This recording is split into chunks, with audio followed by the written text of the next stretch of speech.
为了能够活下去，他推翻了眼前的一张桌子，然后将屋内所有的尸体全部拖了过来，整齐地堆在了桌子上面，在下方形成了一个狭小的空间。完事后，他果断地钻了进去。没过多久，2架无人机呼啸而来，红外热成像很快发现了屋内的他，紧接着就是一顿密集的扫射。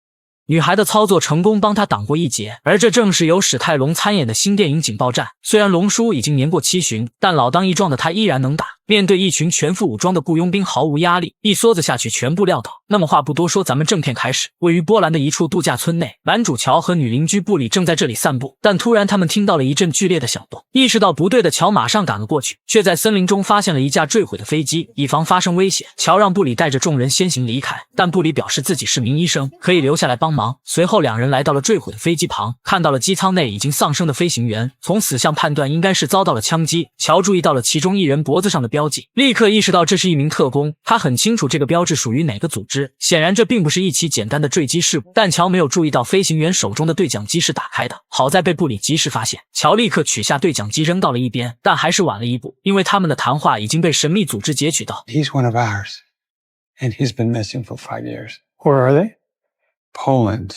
原来乔曾经也是这个组织的一员，5年前在做完最后一单任务之后，他便选择脱离了组织，和另一名同事凯拉躲到了波兰的一处乡下。两人结合后安静的生活在这里，随着时间的推移也慢慢的融入到了这里的生活中，和邻居布里夫妇处成了朋友，每个月都会一起聚餐聊天打趣，生活好不自在。但这天在吃饭时，他们却听到了一声巨响。为了弄清楚发生了什么，乔和女邻居布里打算去看看。由于布里的丈夫弗兰克腿脚不便，所以凯拉留下来照顾他，顺便从高处观察周围的情况。而一场坠毁的飞机也让乔意识到不对，他觉得凶手肯定有所图谋，但又没发现什么。于是他盯上了飞行员的肚子，猜测凶手想要的东西就在飞行员的肚子里，接着果断将匕首送入其中，并很快从里面扯出了一个形似胶囊的东西。与此同时，一大批全副武装的力量正在赶来。就在他研究这个东西是什么时，忽然在周围的树丛中看到了许多手持武器的人，紧接着那支车队也出现在了他们面前。乔叮嘱身边的人不要乱说话，领头的老黑朝几人走了过来，乔一眼就认出了对方，但老黑并没识破乔的身份，而是询问他们有没有看见一个 U 盘。一旁的女游客赶紧回答老黑的问题，唯独布里听了乔别乱讲话的建议，站在那里一动不动，这无疑引起了老黑的注意，于是莫名其妙且毫不犹豫地拔枪射向了布里，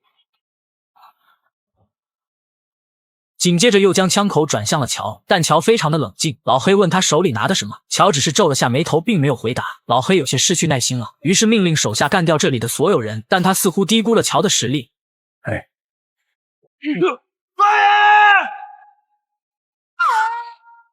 双方迅速在丛林中展开了激烈对射，枪声也引起了屋内凯拉的注意，于是立刻将弗兰克扶了起来，并将其送回到了家中。在从对方的口中得知家里没有防御的武器之后，凯拉一拳头打碎了浴室玻璃，从碎片中捡起一片最尖锐的，用抹布包好后交给了弗兰克，然后将自己当作目标，教授了他使用的办法，并告诉他一旦发现有人进来就立刻使用这一招。随后返回到自己家中，摘掉了身上佩戴的饰品，迅速换了身行头，穿戴好武器装备，提着那个装满了秘密资料的手提箱来到了户外，启动了自毁程序，让其在大火中化成了一堆齑粉，接着打算去寻找乔，协助他撤离这里。此时的乔还在丛林中和这群雇佣兵纠缠，他这一跑也彻底坐实了 U 盘在他身上的事实。由于对方人数众多，所以他只能一边奔跑一边寻找机会还击，消耗对方的有生力量。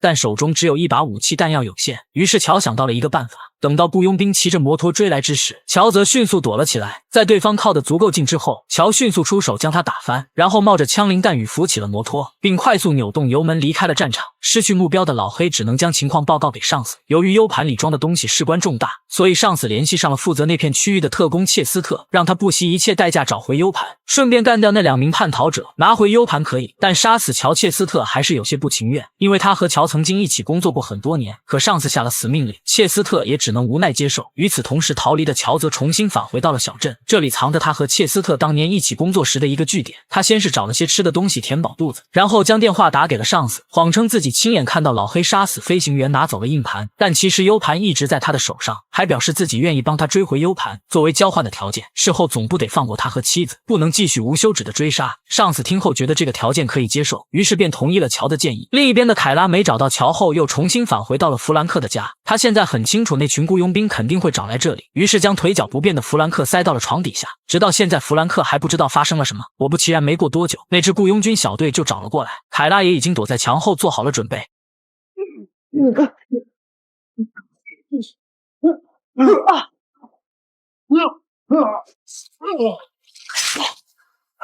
3下5除2，3名雇佣兵被凯拉轻松收拾。就在他刚将尸体全部处理好时，乔的电话就打了进来。他告诉凯拉，切斯特和老黑都来了，这次他们有麻烦了。凯拉让他来弗兰克家里，两人可以一起面对这一切。但乔却告诉他自己得先处理一些事情，而他所要处理的事情正是切斯特。此时的切斯特正在和上司通话，但上司并没有将承诺给乔的事告诉切斯特，也就是说，猎杀乔夫妇的命令切斯特还得执行。而乔其实也猜到了这一点，他很清楚做他们这行的人没有信誉可言。而切斯特在确认命令后，拿着武器来到了乔的秘密基地，结果并没有在这里看到乔。可等他返回到自己家时，乔却已经在这里等候多时。但切斯特似乎并不意外，显然他还是比较了解乔。接着倒好了2杯伏特加，也算是对两人5年来初次见面的庆祝。但这次乔并没有喝，他很尊重自己的生命。随后切斯特询问乔为什么会这么努力的想要拿回那颗 U 盘。乔告诉他老黑来了，可自己的妻子还在村子里，他愿意拿回 U 盘交给他，但前提是他得协助自己去救妻子。切斯特听后还没来得及回复，就听到楼底下传来了引擎声，原来是老黑派了一群手下赶到了这里。但切斯特显然不会看着老黑的手下在自己的地盘上撒野，于是拿起了一把带有弹鼓的喷子，顺便还给了乔一把。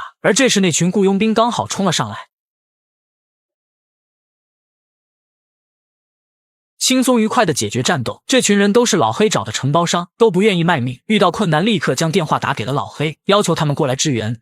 Tell them I'm on my way. 另一边的凯拉也回到了村子，这里还有很多游客。不久之后，老黑的一名手下找到了这里，所有人都被吓坏了。下一秒，凯拉突然出现在他的身后，在将这人干掉之后，凯拉将其从楼梯上扔了下去。楼下的雇佣兵看到这一幕，立刻就来了火气，所有人立刻朝着楼上发动了进攻。凯拉也适时出手。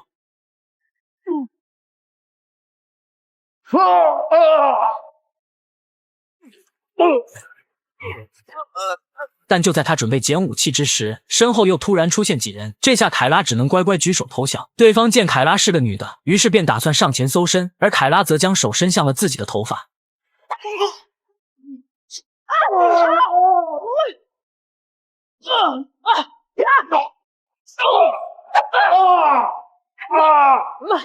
虽然将所有的小喽啰全部收拾，但最终还是被领头的大汉扔在了地上，一顿蹂躏之后失去了战斗力。而此时的老黑也带着手下赶到了切斯特的楼下，为了杀一儆百，老黑让这群承包商撤离。结果对方刚转过身，他就接过了手下递过来的武器，一梭子子弹将几人全部打翻在了地上。没错，在他的眼里，这些没用的人就只有一个下场，那就是死。而这一操作也有效地震慑到了身边的手下。楼上的乔清楚地看到了这一幕，但这时切斯特突然说自己的腿抽筋了，需要乔帮忙拉一把。可就在乔上前伸出手时，切斯特却将一支神秘药液注入进了他的体内。 Crazy bastard. Sorry, kid. You got about an hour. 原来切斯特怕乔耍花样才出此下策，也就是说乔必须1个小时内拿到 U 盘，要不他的妻子就没救了。随后他用喷子打坏了电缆，瞬间房子暗了下来。同时老黑也下令对切斯特的房子进行无差别攻击，甚至还拿出榴弹发射器，对着所有的窗户都来了一发，接着命令手下展开突击。可刚进屋子就遭到了乔和切斯特的围猎，浓重的烟雾之下，这些人根本没有还手之力，很快冲进来的人就被两人杀了个片甲不留。随后切斯特扔出一颗手雷，在外墙的墙体上炸出了一个大洞，乔被气浪推倒的同时 U 盘也掉了出来。 What? You had it the whole time, Rush? Yes, yes. Ah! 切斯特抢过了 U 盘，接着起身迅速逃离。老黑的手下立刻对着洞口就是一阵密集的扫射，屋内的乔也抓住机会展开了反击。如此近的距离，一群人干掉一个人应该很轻松才是，可这些雇佣兵却死活打不中，甚至还死伤惨重。好家伙，一点都不科学。很快乔就没有了弹药，于是他大摇大摆地从洞口冲了出去，干翻一人后开始用手枪给剩余的雇佣兵挨个点名，然后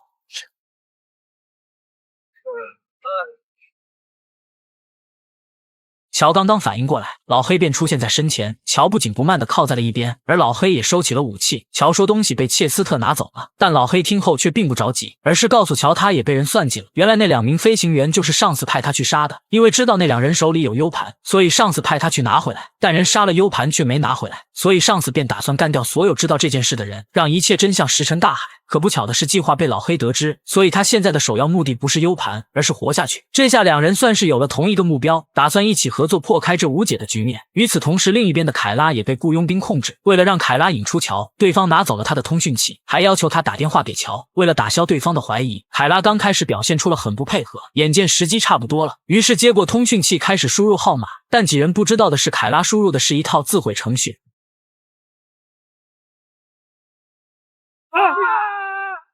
凯拉迅速起身，将还在懵逼中的一人控制，用他的枪轻而易举地将周围的几人干掉。小队长见状，直接将凯拉扑倒，随后两人扭打在一起。虽然凯拉并不是雇佣兵的对手，但胜在他有足够丰富的作战经验。最终小队长被抹了脖子，而凯拉也被对方的匕首刺进了腹部，好在不算太过糟糕。而上司为了尽快干掉几人，从空军基地要来了几架满配的无人机，打算从空中猎杀他们。此时的乔和老黑正在赶往度假村的路上，很快就被高空的无人机用热成像发现，紧接着密集的子弹和导弹一股脑地朝着他们的车攻击而去，另一架则冲向了凯拉，而凯拉躲在了雇佣兵的尸体下面，这才顺利逃过一劫。乔和老黑被另一架无人机追着打，两人无奈只能将车开进了一处房子里。乔很清楚对方依仗的是热成像，于是他将所有的书全部丢在地上，老黑则掏出打火机将其点燃，这样就可以有效隐蔽自己的行踪。等到无人机再次飞过来之时，两个人立刻对着无人机就是一顿疯狂扫射。就在对方锁定发射导弹的前一秒，两人利用手中的轻武器顺利将无人机打爆。可乔还没来得及高兴，老黑却举枪对准了他。 Yes, you did, American Joe. As I said before, barbarism. 好在凯拉及时出现化解了危机，但很快另一架无人机就发射出了更多的导弹，两人立刻跑向远处，但最终还是被气浪掀翻。